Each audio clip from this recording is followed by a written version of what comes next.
Hey friends, welcome back to the Gentle and Lowly Co podcast. I'm Addie, your host, and today we'll be talking about reimagining discipleship. And our guest on the podcast today is Sara Dangerfield. And Sara, just welcome to the Gentle and Lowly Co podcast. Hey, thank you so much for having me. Yes, I'm so excited just to hear a little bit more of your story. We're going to talk about your book. I have your book right here. I'm so excited about it. Yay! I've highlighted it up too. I'm like a slower reader. So we're going to get into this because it's so fun. And I think you're hilarious and just so down to earth. And I know our guests, our listeners, our friends are just going to love you. But first, before we get into all that, just share a little bit about what the season of life looks for you. I know you're a mom, you got your kiddos and your family, and I can imagine summer is in full swing. It is, yes. So my family and I, we live in North Dakota. And so for us, when it's summer, we do anything we possibly can to be outside as soon as it's warm enough to be outside. And so, yeah, my husband and I, we are pastors at a church. And we have three kids. Our daughter is 16, and then our boys are 14 and 12.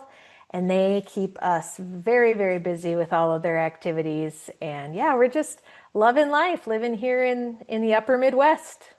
Yeah, I know. And we talked about, I love that the Midwest is a large area in the States, United States, which is fun. But I just love that. I think it's so fun. And Indiana is a different temperament of Midwest, but it's still the country to some degree. But it's a lot of fun and visiting out there and different things. But I just love that. Just getting connected and all the things. So first, though, let's jump into music of the week. Just what has been in the background. Maybe there's like a new summer soundtrack that you guys are like, this is our jam right now. But what's that look like for you right now? We are a massive Forrest Frank Oh my family. And gosh, so yes. we do not go a day without listening to it. My favorite one right now is his song, Amen. Mhm. And it's funny. I love the song because it's a good song, but I also love it because one of our neighbor boys that we bring to church with us on Wednesday nights, every time I turn it on, I hear him singing it, and it has just been so sweet listening to him sing, because when he first started coming to church with us on Wednesday nights, he was not a believer. And so it's a blast to be able to sing along with somebody who's knowing who Jesus is. And yeah, so Yeah. Oh, that is so cool. I've been listening to his stuff a bit more and just probably just conversations that he's having online and just been so inspired and encouraged by his stuff and just like his authenticity as an artist and creative yeah. too. I just think that is the kindest thing just when that matches up. And of course, but his stuff is so fun. So I'm like, if you ever need just like, a good day, literally put on good day. Literally, Literally. it's so fun. But the coolest thing, I don't know how I didn't like put this together because I love music. We have the segment for a reason. But the band Surfaces, he was a part of that duo, and I love that music so much. But it wasn't totally Christian, it was just kind of more fun, upbeat. But you could tell there were some layers there. So I just think it opened a whole new world for me that I was like, oh my gosh, it's him. So cool. But for me, it was this past week, I got to go to a concert with some friends, just, kind of a neighboring town, not too far away, but Citizens. I don't know if you know them. They're okay. They're kind of like that similar music in a way where it's very much not boring Christian music. It's really fun and upbeat. And I love it. And John Mark McMillan, he is just, classic. Oh my gosh, so good. But I never seen either of them in person. And Citizens is one of like my favorite bands like since college, which is like maybe, 5 or 10 years. And so I'm like, I love all of their stuff. And it was so much fun. We had probably like maybe 6 people in our group, and we got in the second row and just out of church, Oh, fun. like those are the best concerts when it's just like right there. And it just was so good. And we just like talked about it the whole way home, and it was just really, really fun. And so when you get to go see the artists and people you love in person, like their music, you're just like, oh my gosh, you get to be a part of this community. You're like, this is so much better than just in my car. Like in my car is good, but in a church full of people, you're like, this is why we gather together. Yes. So much fun, and it just was the best thing ever, and just getting to catch up with friends. So Citizens, John Mark McMillan, and Forrest Frank are some of our summer recommendations. And for theme of the week, I I guess, your summer is, you said it's kind of picking up and stuff. So what has been something that God's just been kind of coming back to mind, where he's like, hey, pay attention to this, for me this week or this past month? Yeah, yeah. So for us, um, our summer is mostly consumed by baseball because our boys both play. And they're still young, but our oldest is now playing high school ball, and then he's playing for his club in the summer. And so we are on a field watching a game 4 or 5 times a week in the summer. And it's fun. It's fun being out in the sun. It's fun hanging out with the families. But it's just another reminder for me that whether it's families that are on my kids' team or it's just families that we meet on the opposing team, how am I being a light for Jesus everywhere I'm at? And in the summer, I spend such a large amount of time with a certain group of people. And it just reminds me that while baseball is so good for my kids and they are learning so many skills of how to be men and how to be kind on and off the field, it's also a reminder for us that on and off the field, we also need to be representing Jesus and looking for opportunities to have those conversations. That's really that will be on the brain, especially for the next few months. Yeah. No, yeah. I totally understand that. My cousin, he just graduated high school just this past weekend. And so we had a whole party, everyone pitching in and everything. And he's the only grandson, so it's everyone, it was really fun. So he played football throughout his, high school career. And so just being at games and different things. And it's a lot of fun, but also, you're around different people. And so like in different calls, you're like, okay, how can I still show up, in a way that is kind, respectful, but also if I do disagree, like, okay, how can I communicate Hmm. that well, and be like, oh, that wasn't a Yep. thing. I do think that's such a good and encouraging reminder of just the different kind of community spaces we might encounter, whether it be like a book club for the summer or maybe even at a yard sale a couple weeks ago of like, Hmm. oh, where Yeah. everyone's out and about. How do we just show up and be present with the people, but also just day in or week in and week out, just, continue to do life with people, even if Yep. you want your kids to win too. You're like, you want them to win, right? Of course. I'm competitive, so I'm like, I can only imagine. It's always fun to win. But something for me though, it's so much fun that the podcast is back. I took the month of May off and kind of didn't release episodes and didn't do a lot of things. And that was really a challenge. I mean, you understand, especially in like self-promotion or just kind of, sharing your ministry and what you're doing. That's just such a daunting thing. But as a solo person, it's like, okay, how do we continue to like create from an overflow? That's something that God's been really putting on my Hmm. heart.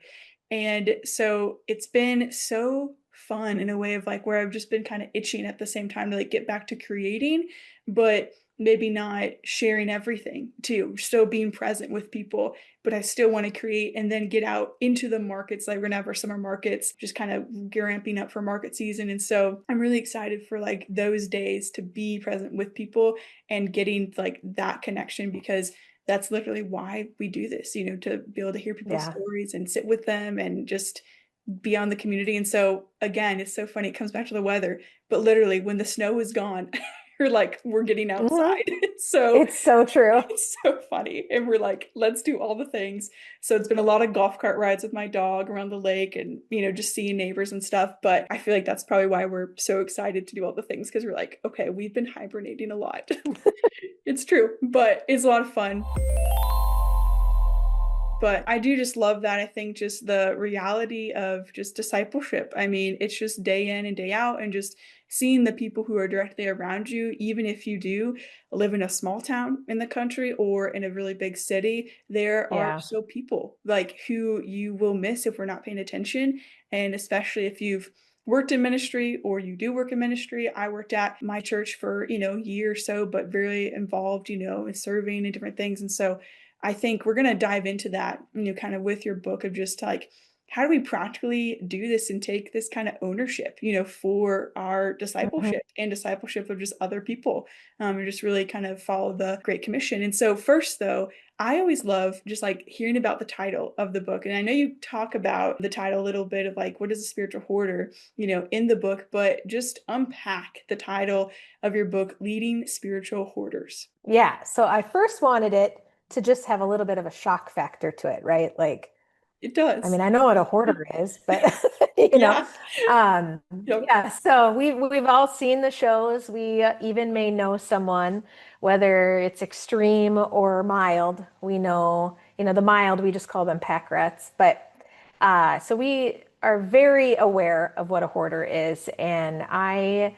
called it leading spiritual hoarders because it's geared mostly towards ministry leaders, but I did write it in a way that anyone who read it would benefit. But a spiritual hoarder would be someone who has basically decided that I know the gospel message, I know what salvation is, but I'm not going to share it. I'm going to keep it to myself for various reasons, fear, not sure how, maybe not even necessarily aware that it's part of their role as a believer to do that.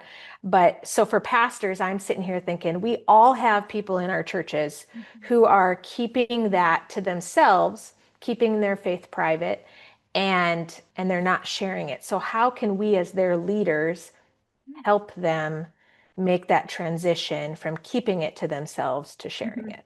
Yeah. Oh my goodness. I love that, and I feel compelled similarly. I mean, that's why I wrote my book even is like, "Hey, do we know the gospel? Like, do we actually know how to sit with Mm-hmm. Jesus?" And I think every day we can be reminded and the Holy Spirit can, kind of compel us or convict us in a healthy way of like, "Hey, like don't miss the main thing that you Yeah. set out to do, or miss that main relationship, of course." And so I just think, it can be easier in our day to day where we go to church and that's all we do, and so I love like this statistic that you had in the book of, from Barna, where it's over, like 56 of Christians feel their spiritual life is entirely private.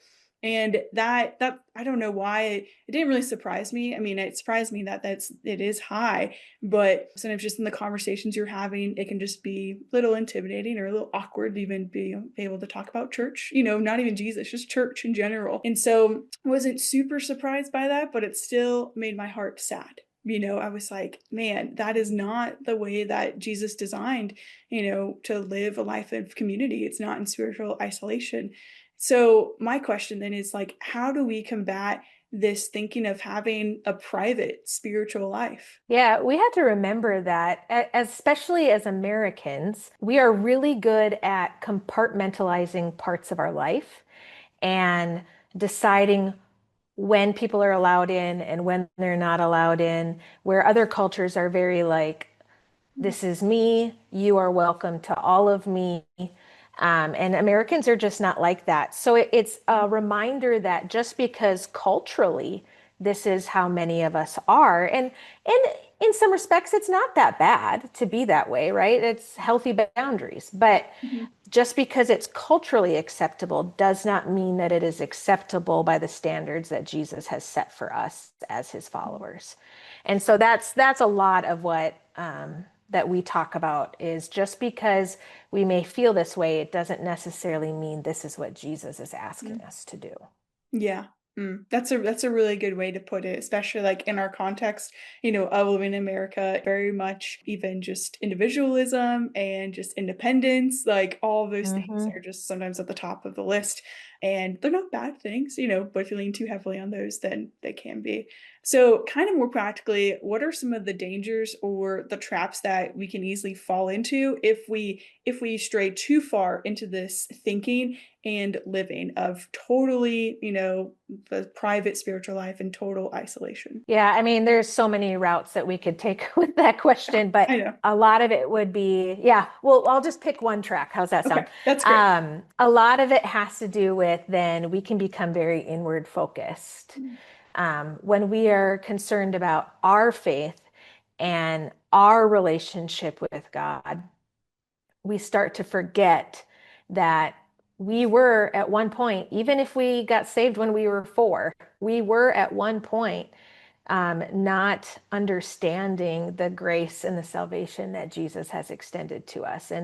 And we're human, we are sinners, and if we forget where we started, then we forget that those around us mm, are just a little further down the track than we were when we came to know Jesus.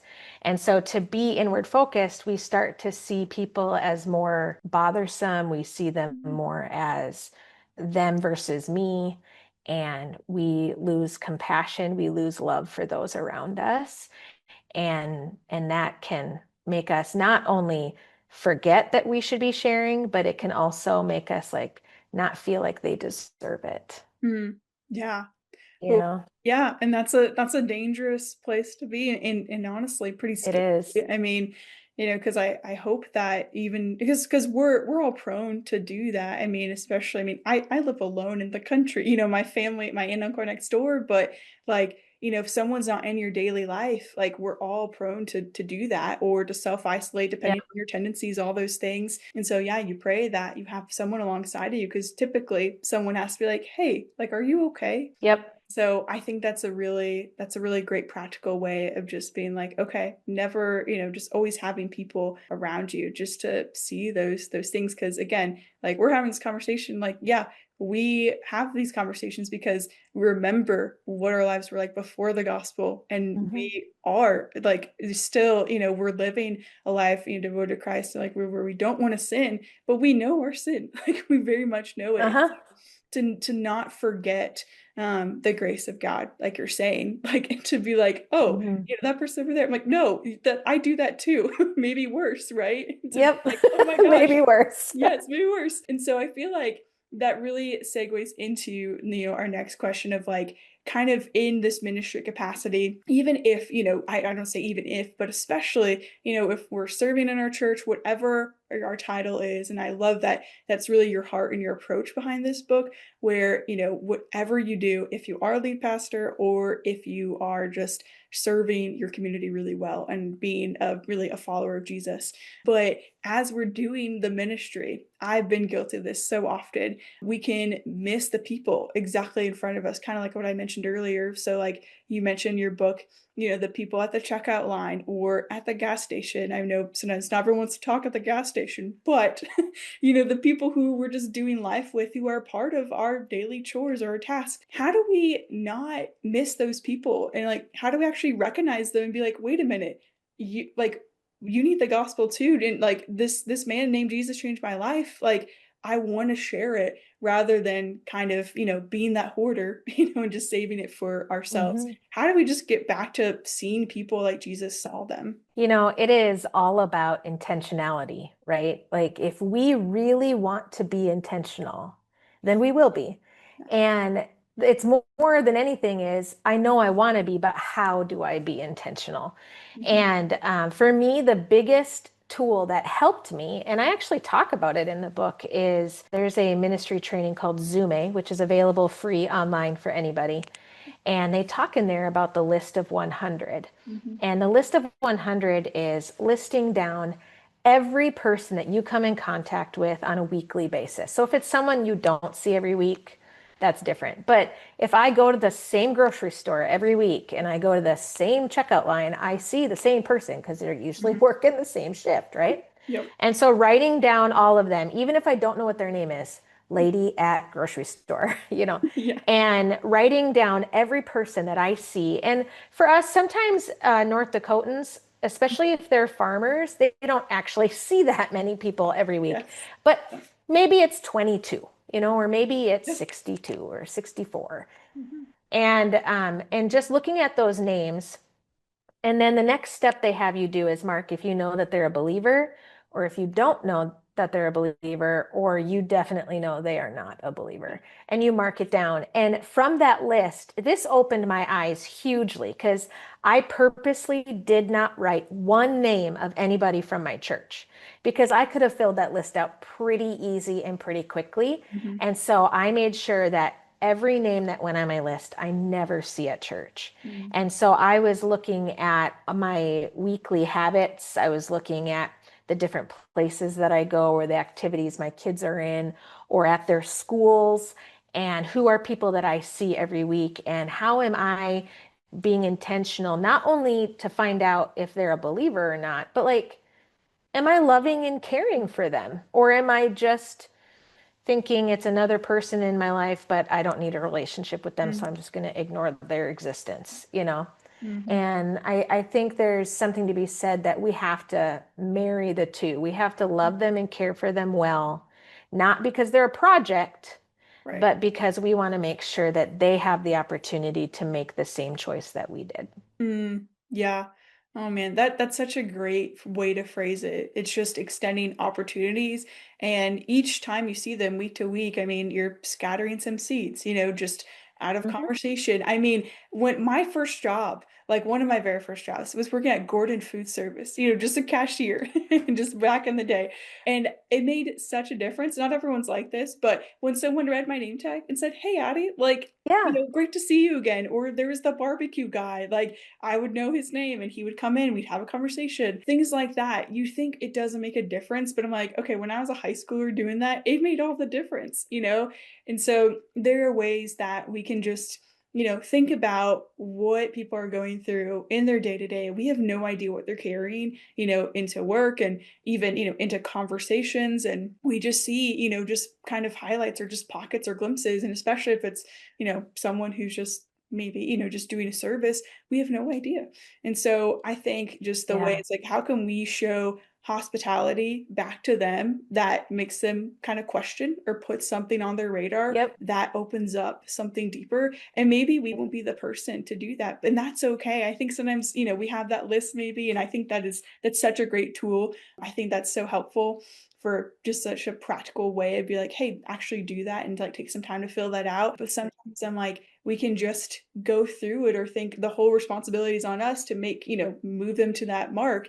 And a lot of times it's going to take like a community collectively of people that they know really well and people that they just meet, one time. I do think too, we have to remember that there is a difference between a kind act of service Yeah. versus that intentionality, because it may be a every week being kind and calling them by their name, and it's not just simply to be a bright light for them that day, but I'm trying to hopefully Mm-hmm. build curiosity in them Yep. that maybe by the 12th or 15th time I call them by name, they say, you are so different from Yeah. everyone else that comes through my line. Why? Mm-hmm. Right? Like Yep. we're always working towards a goal. And like you said, we might not be the one who gets the chance to have that conversation, but at least we laid a foundation Yeah. for when they ask somebody. Yep. I Yep. absolutely agree. Yeah. And just like that nudge, I really feel like just from the Holy Spirit of being like, hey, turn your attention, like don't miss the person. Or when that conversation comes and they're like, oh, they build a bridge, you're like, okay, like don't miss it, don't back away Hmm. from it. And to, do that well and just have a conversation. And I think, as we go throughout our days and our weeks and different things, like the biggest thing sometimes we think it's small, but the biggest thing is just, praying, like for them by name, if we know their name, or even if we just know like, Yeah. person at the checkout, like pray for them. And Yep. God will do the work of transforming, their heart. And so, and also like if you feel inferior to share the gospel, well, I feel like newsflash, most people do. I mean, most people do. It's a weighty thing. And we're not all called to be pastors, and that's that's why we have people, of course, like you and your husband, can care for people really well, but also like pray and ask God to like help give you the courage and the confidence. And Hmm. I love going back to scripture where he's like, don't be afraid of what you will say. He will give you the words to speak, and it's like literally he will give it to you. And so just giving Hmm. those cares to God, like he is faithful to equip you to do that, because if you know the gospel, you know who he is, you can share it with people. I think that's the biggest thing. And sometimes we just feel like, oh, we have to have a certain title to do that. And I think that's exactly what this book it says. No, you can do it, and you can make disciples wherever you are and wherever you go. So I love that so much, and I'm definitely going to do the list of 100. I think that's so good. It's so simple, but also It's a good challenging challenge. though. Yeah. Yeah, it's a good challenge. Yeah. Hmm. It's such a simple tool in theory, but it's a Yep. challenge to fill it out. It's kind of like if you've done like a neighboring book, you know your neighborhood and different things. You're like, wait, do you actually know my Yep. neighbors? So I think that's so good, and just the way that we can, continue to be a light in the world. And so, for our final thoughts, Sarah,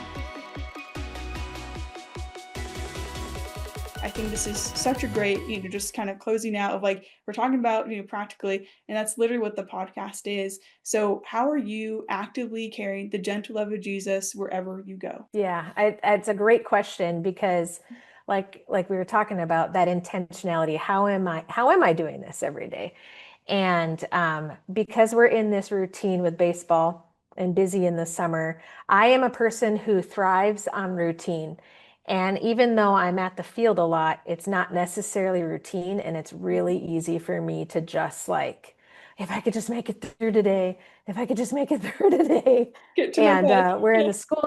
Yes, Yeah. we're in the school year. It's like so different for me. And so Hmm. for me right now, it's am I spending time in the Word? Hmm. Because, and the reason why I ask myself this is because I know myself. I am a very black and white person, which can be good because I stick to my convictions.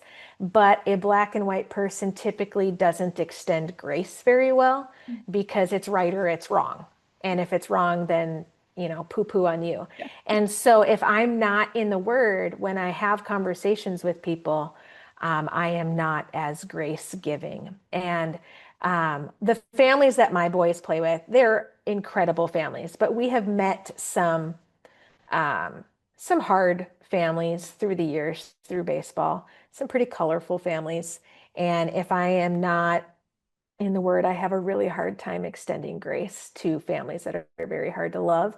And so this summer, my goal is that every time we're at a tournament, I'm going to try to meet a family from the other team Mhm. so that our families can see that I am extending kindness, I'm extending grace to these families. And it's not just because I'm a nice person, Right. but because I'm living out what I say I believe. Yeah. That is so good. And like of course it's going beyond the sportsmanship. I mean, most people from a face Yep. value will say, "Oh, that's just good sportsmanship, good parenting." But no, it's like Yep. there's a deeper thing that I want you to have the same freedom for your life that I know today. And Yeah. I think that's the kindest gift, and I think that's amazing. And just leading by example, it can be hard to do that sometimes, but Mhm. it is so worth it and so important. And when you feel that tap, from the Lord, it's like, okay, like he's calling you to go Yep. to do it. And so you're like, okay, I'm gonna step up and do it. So I think that's Yep. such a encouraging and just really practical. You gave us such great just insight, just so many things. And I've just loved just following and just hearing more of your story, just hearing your heart even for missions and just all the things, just the ways that God's just using you and your family and your husband. And so just for our community, to continue to learn from you or support you in the work that you're doing, where can they go? Yeah, so you can find me at my website. It's saradangerfield.com, and it's Sarah without an H. Yes. Yep. So you can go there, or you can find me on Facebook or Instagram. I'm not there as well. And so that's where you can at least be in contact with me or see what we're doing. But honestly, like you saying, how can we support the work? Mhm. And I know you say that because I'm now an author too, and I appreciate that, and that means a lot to me. But the best way you can support the work is to start making those intentional steps in your own life. And how can you not only live as a good Christian witness, but intentionally spend time discipling somebody? Because that's the whole point of that book. I told the Lord, I said, whether I sell 50 or 5,000, as long as those who read it Mm. make changes in their life to be more intentional, that's what matters. Yep. Actually doing what is in here. Yep. And actually put into practice. Yep. I agree Yep. so much. Oh man, Sarah, I've loved our conversation. It's so fun just getting to actually meet you and everything. Be praying for your family, all the baseball things, and that'll go really well, whether you guys win or lose, but I hope you guys win for sure. But just thank you so much for being a guest on the podcast. Yeah, you're very welcome. Thanks for having me. Of course. And thank you, friends, so much for listening. Have a wonderful week and continue to carry the gentle love of Jesus wherever you go.